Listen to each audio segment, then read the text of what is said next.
오늘 함께 은혜 받으실 하나님의 말씀은 고린도 후서 9장 7절의 말씀입니다. 제가 봉독해 올립니다. 각각 그 마음에 정한 대로 할 것이요 인색함으로나 억지로 하지 말지니 하나님은 즐겨내는 자를 사랑하시느니라. 아멘. 오늘은 고린도 후서 9장 말씀을 함께 보며 하나님께 은혜 받는 시간이 되시기를 주님의 이름으로 소망합니다. 오늘 함께 보신 고린도 후서 9장에는요, 우리들이 또 신앙생활을 하는 성도들이 믿음 생활을 함에 있어서 부담스러운 부분일 수도 있고 민감한 부분일 수도 있는 연보, 즉 헌금에 대해서 이야기하고 있습니다. 그렇다면 하나님을 믿는 우리들에게 있어서 왜 이렇게 헌금에 대한 부분이 어렵고 부담스러운 부분이 되어버린 것일까요?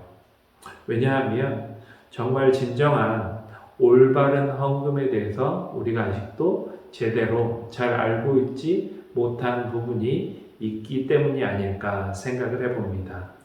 여러분은 어떠십니까? 여러분, 저는 어렸을 때 신앙생활을 하면서 교회에서 헌금에 대해서 이야기하는 것, 교회에서 돈에 대해서 이야기하는 것은 왠지 뭔가 믿음이 없는 것처럼 여겨졌고, 그래서 목사님도 그래서 그런지 강단에서 헌금 설교를 잘 하시지 않으시더라고요.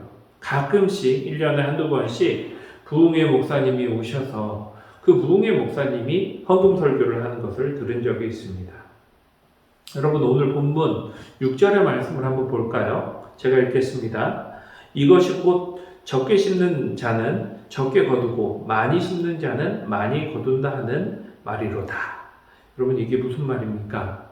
여러분, 많이 내면 많이 받고 적게 내면 적게 받는다. 여러분, 이것이 맞는 말입니까?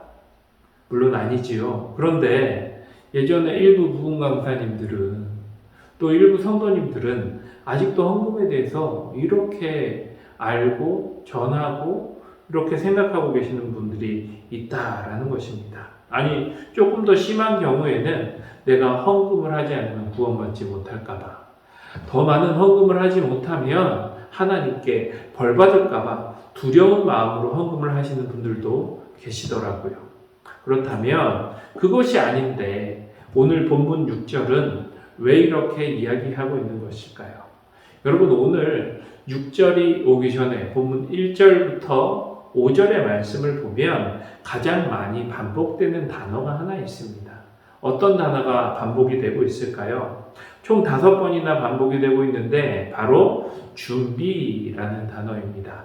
2절부터 2절, 3절, 4절 각각 한 번씩 나타나고요. 5절에서는 2번이나 반복되면서 강조되고 있죠. 이게 무슨 뜻일까요? 오늘 바울은 진정 하나님께서 기뻐하시는 올바른 연보, 즉 헌금은 준비된 헌금이다 라고 이야기하고 있는 것입니다. 여러분, 그렇다면 왜 바울은 준비된 헌금이, 준비된 연보가 올바르다라고 이야기하고 있는 것일까요? 왜냐하면 헌금은요, 그 양이, 그 금액이 중요하다라고 생각되기보다 그 목적이 결코 그 양의 많고 적음이 아니라 감사함과 기쁨으로 헌금을 드리는 것이 중요하기 때문입니다. 여러분, 오늘 본문 7절의 말씀을 함께 보기 원합니다. 제가 읽겠습니다. 각각 그 마음에 정한 대로 할 것이요 인색함으로나 억지로 하지 말지니 하나님은 즐겨내는 자를 사랑하시느니라. 그래서 바울도 이렇게 얘기를 하고 있는 것이지요. 여러분, 헌금의 진짜 목적과 이유가 무엇입니까? 하나님께 감사하기 때문에 기쁘게 하는 것입니다. 그 감사함의 표현을 우리는 입으로도 할 수 있고요. 또 우리의 몸으로 행동으로도 할 수 있고, 또 오늘 말씀드린 것처럼 헌금으로 물질로서도 할 수 있다는 것입니다. 하지만 그 감사함의 표현인 헌금을 내 소원을 이루는 목적을 이루기 위해 내는 헌금으로, 또 하나님께 벌받지 않기 위해 내는 헌금으로, 무슨 말이냐면 감사가 아닌 다른 이유로 헌금을 내면 올바른 우리가 건강한 헌금 생활을 할 수 없다라는 것입니다. 그렇기 때문에 우리가 올바른 연보를 드리기 위해서는 먼저 준비해야 됩니다.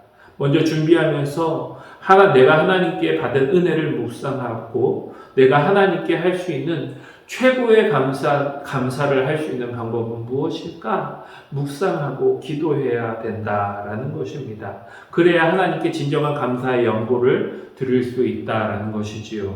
그렇다면 아까 전에도 말한 오늘 본문 6절의 말씀은 무엇을 말하고 있는 것입니까? 과연 이 6절의 말씀은 헌금의 양을 이야기하는 것이 맞을까요? 아니지요.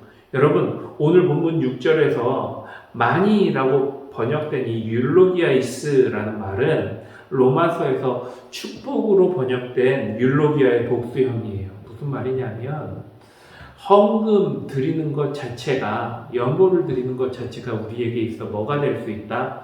복이 될 수 있다라는 것입니다. 헌금을 드리는 것은 내가 의무를 다하는 게 아니라 헌금을 드리는 것 자체가 하나님께 복이다라고 이야기하고 있는 것이죠. 그런데 또 오늘 본문 6절에서 말하고 있는 저금도 우리가 한번 살펴봐야 될 텐데, 이 저금이라는 단어는 페이도메노스라는 헬라어 단어인데 이 단어는 아끼다, 인색하게라는 뜻을 가지고 있습니다. 이것은 또 무엇을 말하는 것입니까?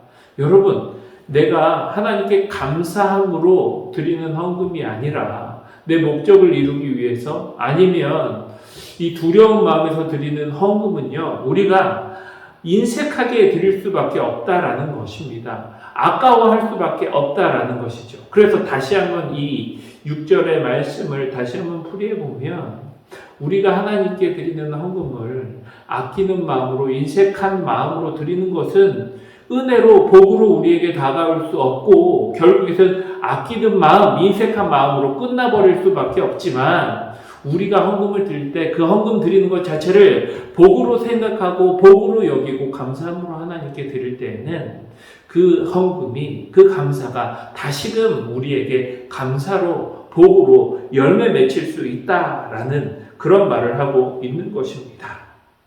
여러분, 헌금이 무엇입니까? 하나님께 복받은 것을, 은혜 받은 것을 감사해서 표현하는 것 아닙니까?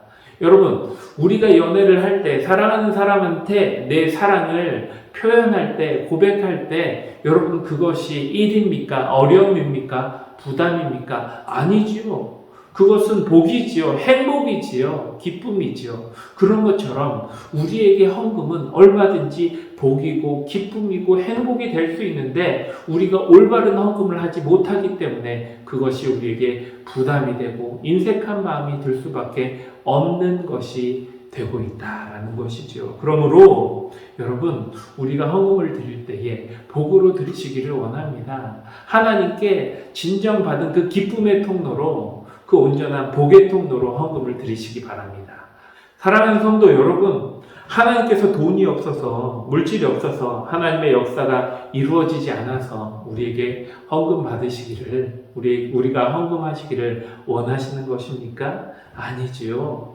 아닙니다. 여러분, 헌금 자체, 그 헌금을 드리는 것 자체가 우리에게 복이 되기 때문에 하나님께서는 기쁨으로 우리가 하나님께 드리는 연보를 기쁨으로 받아주시는 것입니다.